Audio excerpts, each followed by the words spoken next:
Hi, I'm Melissa Rowe, and you're listening to Dollars, Diplomas, and Decisions, made possible by the Uncommon Individual Foundation and On Track Plus. Our guest today is Dr. Anthony Driggers.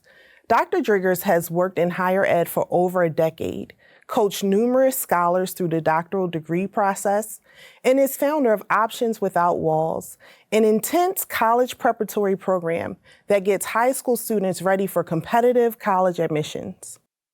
A proud Howard University alum, he enjoys teaching in university classrooms and offers his expertise to other nonprofits, helping them not only find college homes for their students, but the funding as well. Dr. Driggers, thank you so much for agreeing to be with us today. Thank you for having me. It's an honor to be here. Well, of course, we are excited about the conversation that we're going to have and the insight that you're going to be able to share with our audience. Will you start by giving us some context around the troubling college affordability crisis? What has contributed to it, and what are you noticing now? College education is quite expensive. The cost is significant. There are some private institutions that can run up to $90,000 to $95,000 a year. When I was in college many years ago in the 80s, my full cost of attendance, tuition, room, and board was probably about $7,000 for the year. So the cost is significant. And keep in mind how institutions are funded.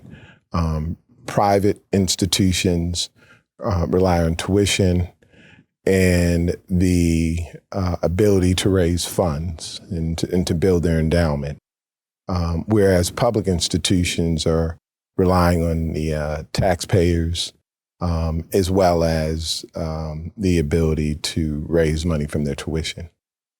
So the cost is significant. I think that what could be quite shocking and surprising to parents are these additional costs.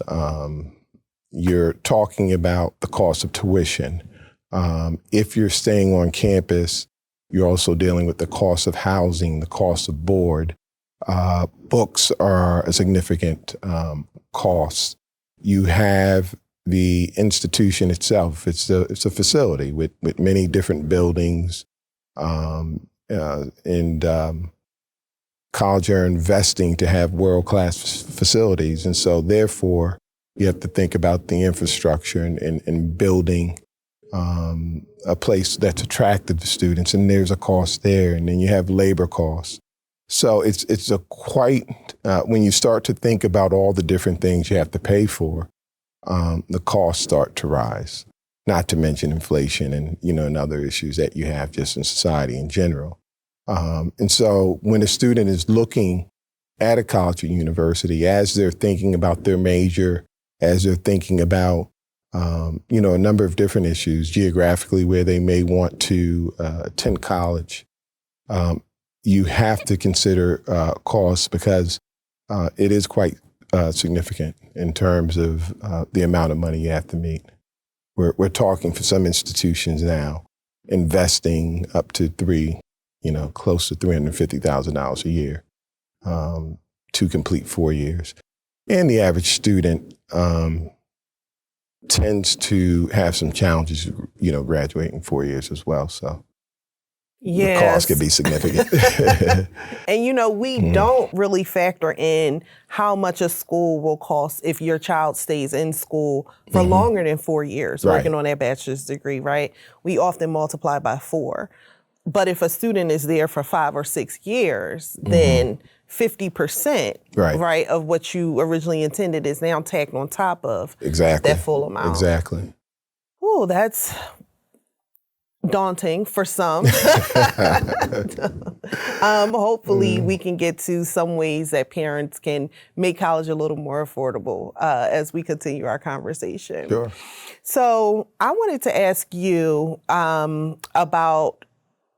this particular funding issue in Pennsylvania. So Pennsylvania college graduates are graduating with like the second or third highest amount of student loan debt in the nation. We spoke with Senator Haywood about why this is a phenomenon that's happening. Out of 50 states, why are our students coming in with such high student loan debt?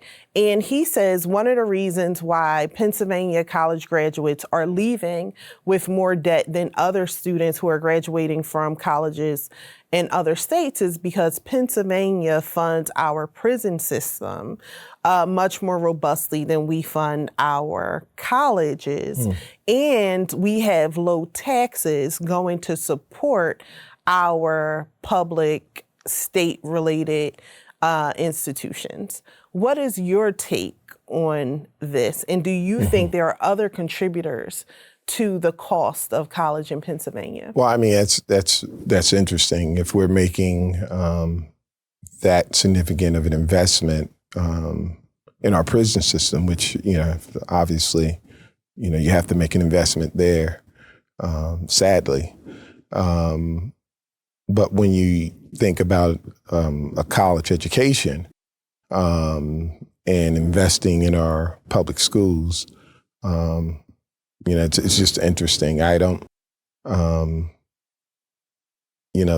wasn't aware of that fact. But I would say that the average student is probably looking at about $2,300 of debt at the public institution, at a 4-year public. And, the public schools were always kind of like the saving grace. If you could not afford, the 4-year private, which, for obvious reasons, tend to cost a little bit more. They're not, supported by, taxpayers, to help fund their institutions for the most part. But now what we're seeing is that many of the private institutions, even with the high price tag, are providing, significant financial aid package that rival or surpass some of the 4-year public institutions. So it's kind of interesting. As I indicated earlier, though, running a college is, significant. There's significant costs. There's the cost of operation. There's capital costs. And, I wanted to speak in a way where, what I say is accessible, because students are not necessarily, college or university administrators. They may not see, how the price of attendance kind of can escalate. But I think what is important is that as early as we can in the college selection process, just thinking about college, and I'm talking as early as like 6th, 7th, or 8th grade, that we have to start thinking about the cost of a college education, but also in parallel to that, our academic performance. Because I think in addition to what some would see, this rising cost that's now not even accessible for many, is how do you kind of counter that? How do you address, this desire to, get a credential in a particular area, a college degree, a bachelor's degree, and fund it so that when you graduate, you don't have this unsustainable debt where it's very difficult to take care of yourself. It's very difficult to build a future for yourself because you're drowning in this debt.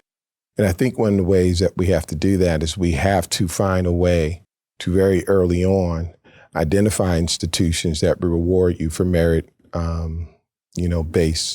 with merit-based scholarships. In addition to identifying particular areas that might make a significant investment in, recruiting students to their institutions. That tends to be, STEM. People who have an interest in STEM majors may get more funding. It's an area, particularly with particular cohorts of scholars, where it's kind of underrepresented. And so that seems to be one of the ways that if a student has an interest and can perform well academically, can get some funding.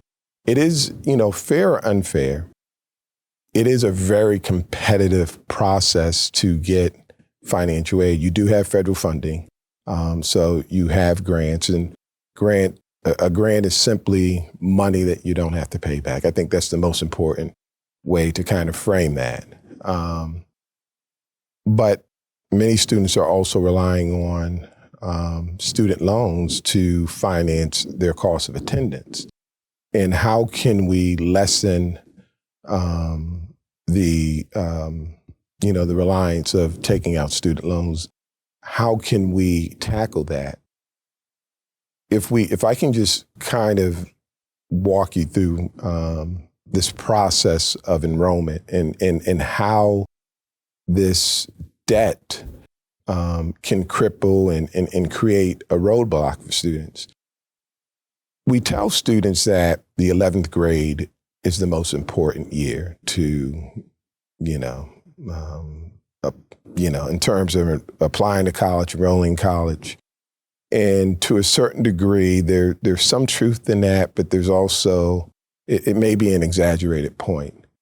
I think what we probably should do is start to think about college as early as the 6th grade and start to think about the cost of college, and then think about how can we leverage our students and their academic interests as early as the 6th or 7th grade, and then start to develop them academically, so that once they get to the 10th, 11th, and 12th grade and they're taking their standardized exam, they have built a kind of an academic endurance where they're used to rigor and have been able to generate a significant grade point average, so that they could possibly compete for different scholarship dollars. The public schools will have scholarship dollars, the privates will have it, but it is very, very competitive.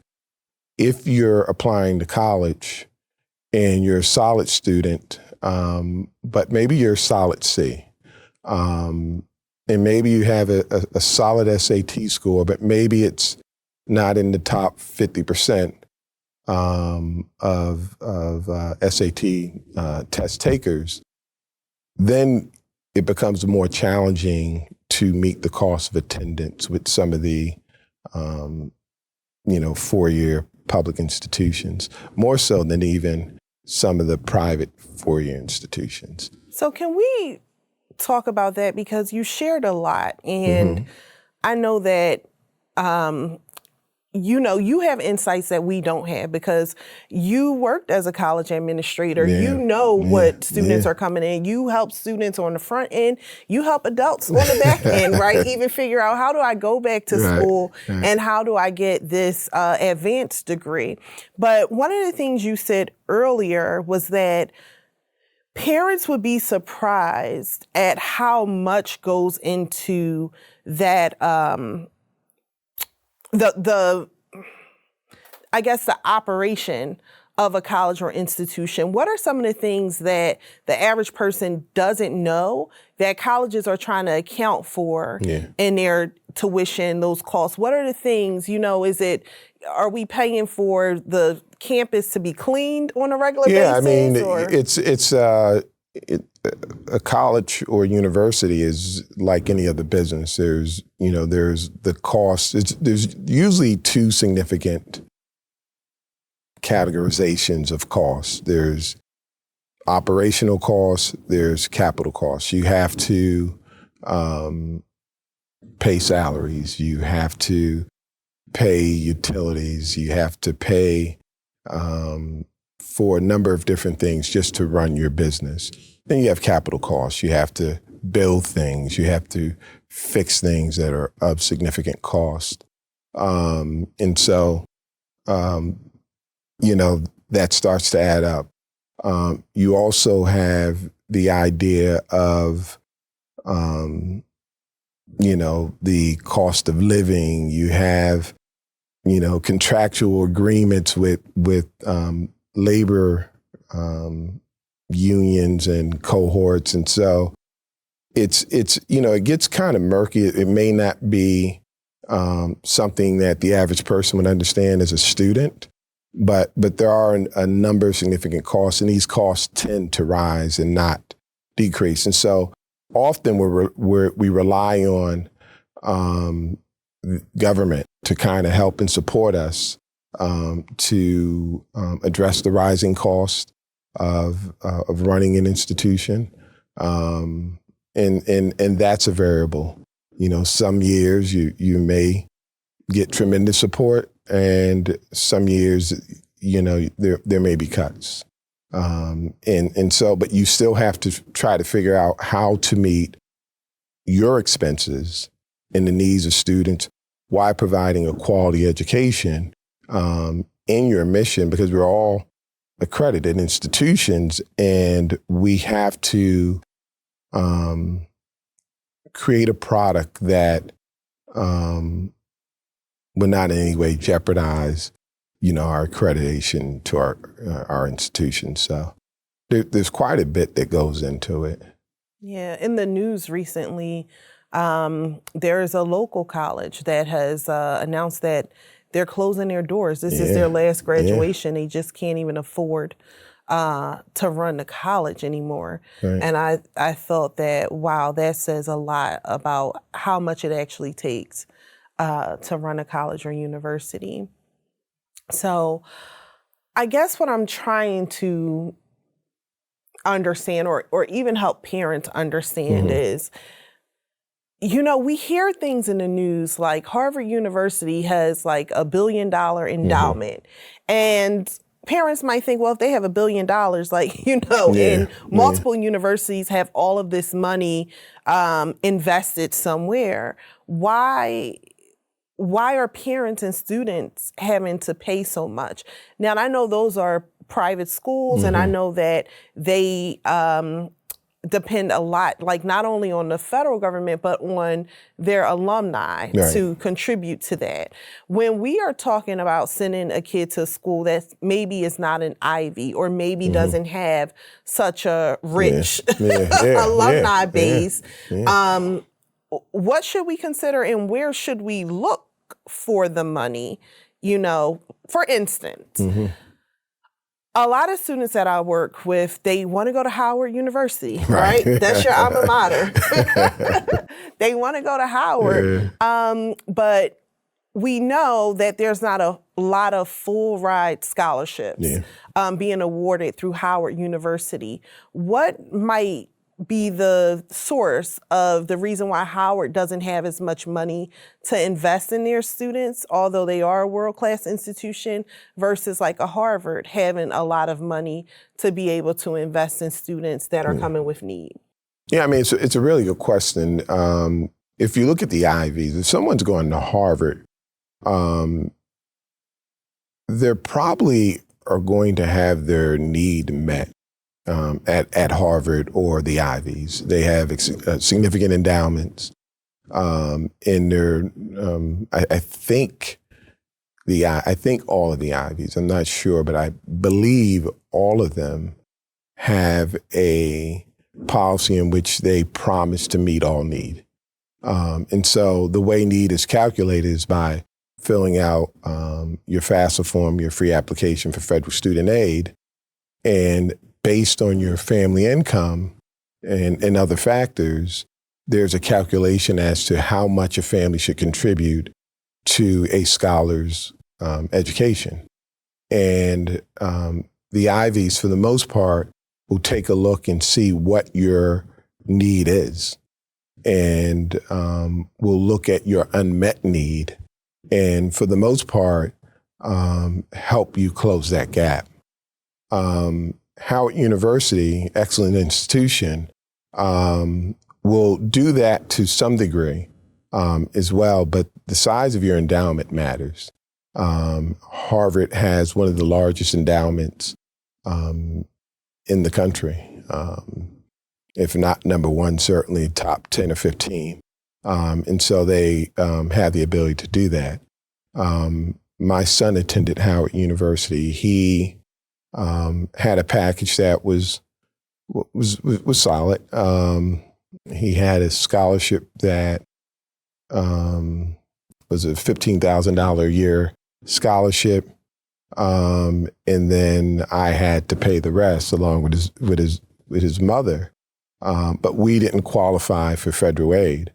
But yet, because we had planned for years, I'm in the business. I kind of was able to plan and comfortably meet his cost of attendance. But I think at the end of the day, I think it's about endowment. And the other thing is that there's a bit of competitiveness. If you're going to attend a Howard University or Spelman College, other private institutions, regardless if it's an HBCU or not, you're probably going to have to compete for funding through scholarship. And so the point I made earlier about making these academic investments matters. If I can make this point as well, in higher education, since 1636, which is the founding of Harvard University, we've had an issue of access. Because when I think of affordability, I think of access. Affordability is just one of the factors that impact access in general. And as we think about the cost of an institution, I think you also have to think about our ability to prepare students, because what impacts sometimes, your ability to attend that institution is your ability to qualify for funding that is available. But if you aren't able to, have the minimum academic requirements, although you were admitted to the institution, you may have to rely on just federal and state funding, which is going to be, a couple of grants and then your Stafford loan. And so what you want to do is you want to have the ability to qualify for more than that. You also want to have the ability to go outside of the institution, because I think that's another issue that sometimes students will think about, just that the funding option only exists with the institution you were accepted with. But there are a number of different scholarships and options that are, from private funders and, different organizations that students can apply for. And you have to be creative. I would also suggest that even once you're in school and enrolled, that the search for private funding shouldn't stop.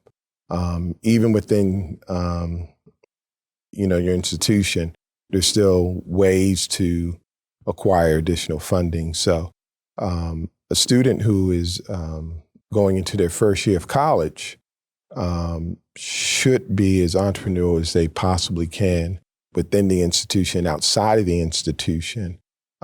Unlike your high school, if you're going to a public high school, you're not guaranteed a seat in your college and university that you've been accepted to. The acceptance letters almost, in many ways, can it's the letter is written well. I don't want to say that it's misleading, but I do want to suggest that the acceptance letter really only qualifies you to attend. You still have to figure out how you're going to meet that cost of attendance. And so there's a number of different ways to kind of tackle that. But I think that the most effective ways to attack the rising cost of attendance is to start early, to be very intentional in your search, for funding and for institutions that may fund you. I know that many HBCUs are struggling financially. They do not have large endowments. They started as teachers, institutions to educate teachers, to create teachers. And, they've certainly evolved over the years. But, I think Spelman or Howard University has the largest endowment. But when you compare it to other institutions, it's their ability to compete and fund all students and meet all needs becomes quite a challenge for them. For parents with students who still have a pretty long runway before college, what skill sets and experiences should parents promote to give their child a more competitive advantage on their college applications and scholarships? First thing parents should do is do an assessment of their child. We love our children, right? But it's the assessment has to be one in which you think about your child and their current academic ability. Think about, their writing skills, their ability to communicate, their mathematical skills, their analytical skills, their critical thinking skills, and kind of think about how far off they are or how they align currently with what you would see as a trajectory to go to college. And as you make your assessment, then start to identify services and supports that would help skill build and develop the kind of academic endurance that will culminate in a college education. So I think that's very important to do very early on. I think once you do that, the next step is to then start to think about what would be the best major for your students. Students are going to change their major several times. But I think as you start to think about majors, the one thing that you'll be able to do is then track historically how majors are funded. So if I want to major in philosophy, and I'm a big fan of Socrates, I'm a big fan of the great philosophers, and that's what I want to major in, it would behoove me to kind of look at institutions and see, traditionally, are students getting academic scholarships for a philosophy major versus a chemistry major where STEM tends to be an interest and in a place where colleges and universities will invest that. So I think it's important to kind of assess your student, your child's academic interests very early on and try to get a sense of what the cost of an education would be for a particular major, and traditionally, are those majors supported? The other thing that you want to do is you want to start to work on standardized testing. Many schools are still using the SATs, the ACTs for students as a part of their criteria to evaluate the student when they apply and to determine if the student qualifies for admissions into their institution. If a student is able to perform fairly well on their SATs or ACTs, and they have a solid grade point average, there's probably going to be some merit-based funding for the student at that point in time. The other thing that students and parents should consider very early on is visiting colleges and universities. College tours are good. I conducted college tours for many, many years. But even as you're visiting a college campus, it's good to walk around and see the building and see, you see the buildings and the social life that's, on various campuses. But I think it's equally as important to visit the different departments, that you have an interest in, so that you can get a sense of, what's required to be a student that could, attend and perform well academically. Also, there's some scholarships within the department. Oftentimes, there's scholarships that different departments will offer. Or there may be internship opportunities, paid internship opportunities for first year, second year, third year students. And so your college visit could be a great investment of time, because what you want to do is you're trying to collect data. You're trying to collect data about various colleges and universities so that you can see if there's an academic fit, so you can see if there's a social fit, and you can see if there's a financial fit. Many times students will concentrate on the social fit. As you visit colleges and universities, there's a lot of, shiny objects. There's a lot of bells and whistles that excites people. But there's more to that. There's a cost to it. There's different majors. There's different, philosophical approach in terms of how, professors, may deliver instruction at different institutions, how they use technology. And so there's a number of different things. I think college visits are well worth it. So if I would recap, first, an honest assessment of who your student is, not necessarily who we want them to be, but we have to do an honest assessment of who they are. Second thing that we have to do is we have to try to gauge the different majors. Again, knowing that they're probably going to change their majors 2 or 3 times once they get to an institution, but to have a sense of what their interest might be, and then start to track that through research in terms of how many students tend to get accepted into that major, given my students' current academic profile and trajectory, as well as what are funding opportunities with that particular major at various institutions. And then the other thing is to obviously visit colleges and universities, and beyond the, walking the campus and seeing the gymnasium and the cafeteria and, the fraternities and sororities walk the campus, also try to visit, the various departments that your student might have an interest in, visit the financial aid office, and really collect data so that you are prepared years ahead of time. If you do that, now you have the ability to develop a strategic plan to access a college education. The acceptance letters, I keep referring to the acceptance letter, is really just an invitation. But there's so much more that you have to do in order to actually go from acceptance letter to sitting in a classroom on day one of a semester. And so once you've collected that information, you can look at your family income and determine where you're at in terms of being able to afford for your student to go to this school. Keep in mind, parents and students, I say this as a former recruiter. My job is to get you excited about college. So when I visit you at your high school, when I meet you in your gymnasium, when I meet you at some venue and I'm sitting at a table and I'm talking to you about my institution, my job is to get you excited.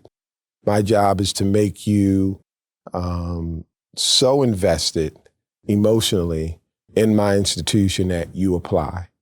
And if I can generate the kind of excitement in you about my institution and you apply, I'm counting on you to be resourceful to figure out how to meet the cost of attendance. Sadly, some students will take out loans that are unsustainable, that will accumulate and burden you beyond acquiring your bachelor's degree. I don't think that's the way to go. So even as we look at applying to colleges and meeting the cost of attendance, we have to be very sober about this process so that we don't get emotionally attached to something that has an outrageous price tag, and then we make poor decisions to satisfy our something that we get attracted to emotionally. So we're going to switch now to our On the Money segment. Okay.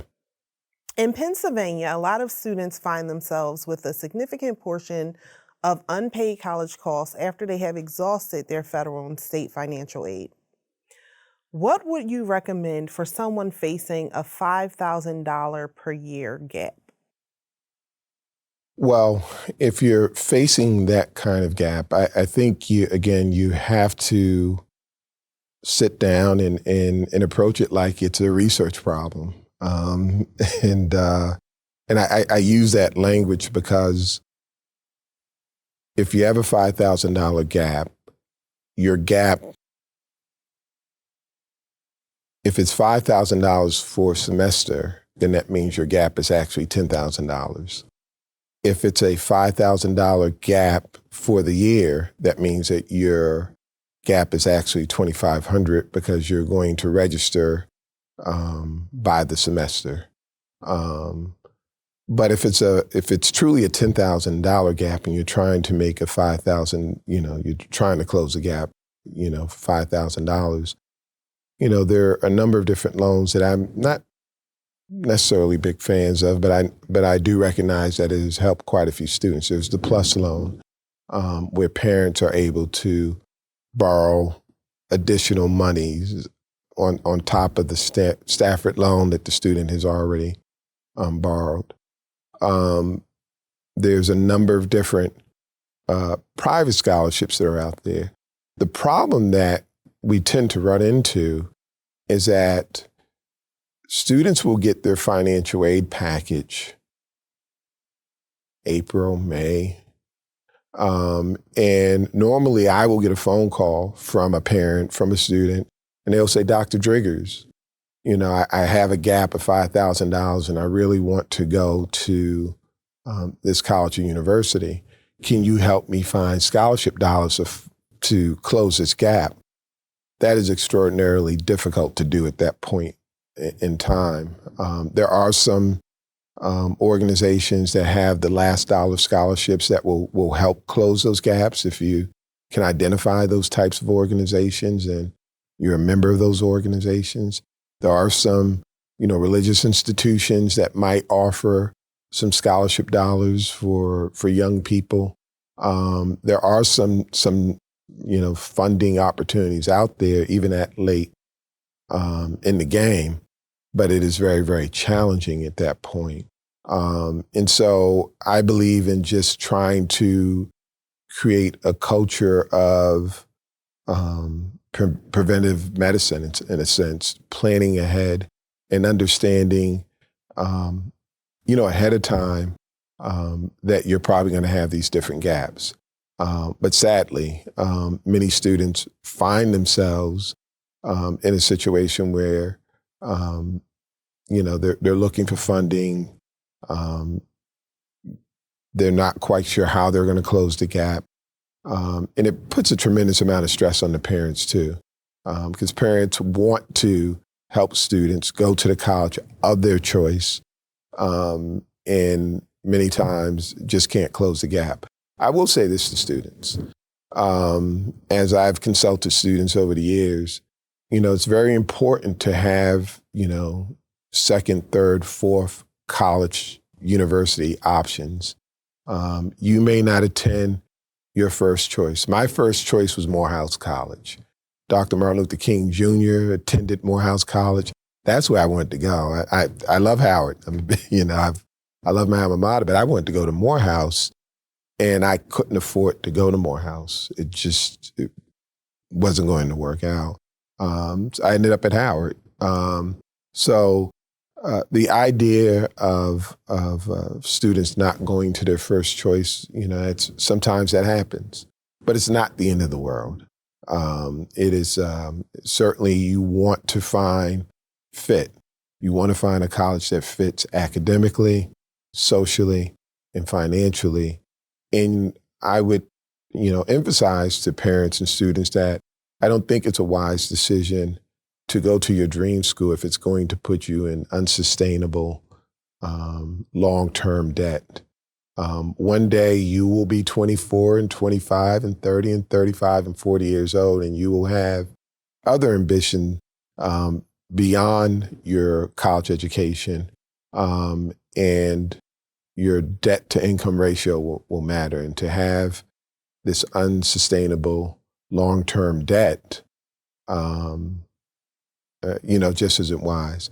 And so parents, it's important that we guide our young people through this process, being respectful and understanding the attachment that they have to certain colleges and universities, but also to help them navigate this very delicate space emotionally where you may not be able to fill that $5,000 gap, but there may be an institution that can help support you academically and meet some of your social interests. But there's not a $5,000 gap there. You can actually attend and still meet your goals. So I know that in this college admission process, a lot of times students are the ones who are so excited about going to a particular school. But how could you advise parents? Because sometimes it's the parents, who are more stuck on a particular college, or this college might have more prestige, or, this is where I went, so I want my kid to go to this school. And the gap is unsustainable, like you're saying, but parents are like, oh, I think I can pull it off. Can you help us understand what is unsustainable? I know that it's not a single number for everyone, but what are some of the things, if you were advising a parent, what are some of the things you would tell them to consider so that they can decide, is this worth me taking out a Parent Plus loan, or are we just going to, just everybody's just accruing so much debt trying to get a kid through school? Because one of the things that I don't think parents and students understand is that when you go to college and you set out to get the degree, right? And you look at the gap or how much money you have to come up with, it all feels doable. Right. But college semesters roll around very quickly. Right. And by the time parents and students realize, okay, this school really, is unaffordable for us, a lot of times students then will want to transfer. But at that point, they owe the college or university money, and then their transcripts are stuck. They can't even take the 2 years of academic work they've already done with them, so they would have to start all over. So how would you advise a parent who's thinking, oh, no, maybe I'll work overtime or something like that, and okay, this gap really is too large. You should seek a different institution or definitely secure some scholarships. Yeah, I think it starts with the assessment early on. You have to know the student. What has happened in the past with many students is that you'll find the family will rally. We're going to get, Johnny to X university. And they will rally and will close the gap. The question is, can you rally all of those family members for 4 to 5 straight years? And what I have found, just kind of, my observation over the years of, various people, various families, is that isn't sustainable either, because the costs rise. And many times our loved ones feel like, well, I gave year one. I didn't really sign up for 4 to 5 years of making this kind of contribution. The other thing is that if you're going to make those kinds of investments, particularly in a plus loan, which I'm not a big fan of. I think that it's helpful at times. But I think that if you are making these large investments, again, I just have a number of research questions. What's the major? What's the opportunity? Am I making this particular investment to get a degree that requires me to get a master's degree? Have I invested $350,000 in a degree in biology? Great degree, but, in terms of the labor market, I'm probably going to have to go back and get a master's degree, maybe even a terminal degree. And so when we're making these very large investments, what's the upside of that particular investment? And so I think that to be very sober about this process is good. I think also if you can get a person to help you who works in the business, it could be a guidance counselor, it could be someone who works at a college or a university, it could, but someone who understands higher education and the business of higher education and how this debt can quickly accumulate is important. Because even with the PLUS loan, many parents will have a certain tolerance level for it. So I may borrow, $15,000 to close that gap, not fully understanding that, I may have to borrow $16,000 the next year and $18,000. And so now I'm in a situation where I have this escalating debt and I'm 55 years old. And I was looking at retirement in 10 years, but I've just added $100,000 of significant debt through a PLUS loan or $50,000, $60,000. So I think it's very important that students, when they sit down and they start to think about, selecting a college, that you consider not only what it takes to perform academically and the setting that you want to be, that you feel you'll have the best experience as a college student, but you also have to think about the financial landscape. What kind of investment, because it is an investment, what kind of investment am I making? And is it a wise investment? Do I need to invest $100,000 over 4 years and I'm going in a particular field that requires me to get 2 additional degrees after the bachelor's degree? So assessment, I think you have to be sober, student and parent. And if you have access to someone who works in this business, I think that's a wise investment of time to talk to them about your interest and where you would like your student to go, but realistically, what are the best options? For years now, we've been hearing a general rule of thumb is a college student shouldn't take out more debt than they expect their first year salary to be. Do you have a particular financial formula that you want parents to consider when thinking about how much debt they should take out over a lifetime? I don't know if I have a formula. I do believe, I do not want to vilify loans. I think they are important and I think they have a role. And I think that if you have to take out a loan to go to college, you should. I just don't think you should take out these massively large loans. Keep in mind that many parents do not qualify for federal student aid. And I get, phone calls from, people I went to school with. For the last 15, 20 years, I've been getting phone calls where they have a young person in their household who is of college age and have been accepted to a certain institution, and there's a gap that even with their income, they're not prepared to close. And the question is, what should I do? And I think that the savvy parent who kind of looks at this process with clear vision will consider a community college.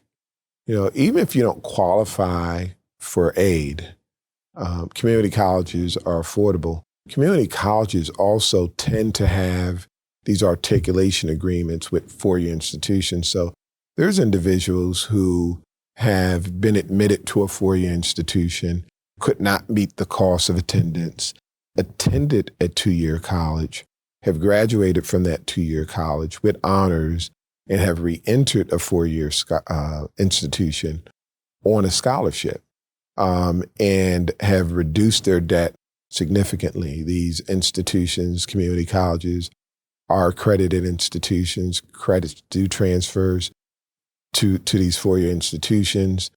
There are advisors at these institutions that make sure that the courses that you're taking align with the four-year institution that you have an interest in.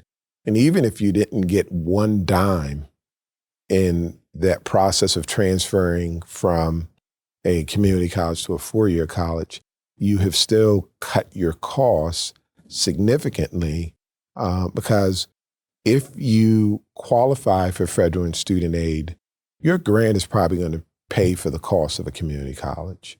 And so you could walk away after 2 years without any loan debt and walk into your four-year institution probably with some additional support that you probably would not have gotten outside of the, when you graduated high school.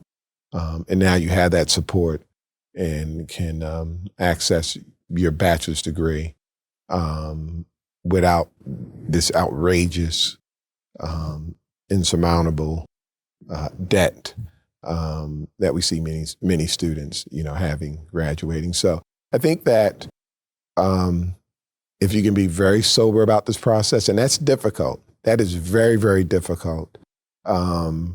There's a peer pressure culture at these high schools. And if you go to a particular type of high school and you say that I'm going to a local community college, there could be some shaming. There can be some insensitivity around your choice, even from guidance counselors. And so, it takes a lot of courage. This process is very stressful. It's very emotional. And it's stressful trying to meet the cost of attendance. But there are a number of different ways that you can still accomplish your goal. And 30 years from now, 20 years from now, students, no one will care about how you got your bachelor's degree or your master's degree or your doctorate. The issue is to access the education. That's the issue that we have been working on since 1636, trying to help students access a college education. And there's a number of different ways to do it, but it may not be the way that you initially envisioned, but you can meet your goal. Absolutely. And I think, when you're 18 and trying to figure out what to do, you forget that if you go for it, you get the bachelor's degree. The bachelor's degree has the name of the university. Yes, right? Yes. So, and employers don't really ask, well, what did you do? How did you get there? Did you pay? Did you take out loans? And so all of the things that people have stigma around now really is irrelevant if we think about what the purpose of a college education and acquiring that degree is. Yeah, for sure. So this wraps up the questions that I have for you. Is there anything else that you want to offer to the audience before we close out? Yeah, I just want to emphasize the importance of understanding that if you look at what your ultimate goal is, if it's to be a dentist, if it's to be an accountant, if it's to be an educator, that there's so many different pathways to your ultimate goal. And there's a number of different ways that you can fund it. And the earlier you can start this process, the better off you will be. When I consult students and kind of try to provide guidance, I really like to start working with them as early as possible, as early as the 7th grade, so that you can kind of forecast out and develop a strategic plan and then execute that plan. But that requires you to collect quite a bit of information, sift that information, and to make the best decisions for your young person, in the 11th and 12th grade year of their high school. tenures. So best wishes, and you'll meet your goal. You just have to be very strategic about it. That's it. Dr. Driggers, this has been an eye-opening conversation. Thank you. Thank you so much for joining us today. Thank you. Thank you for having me.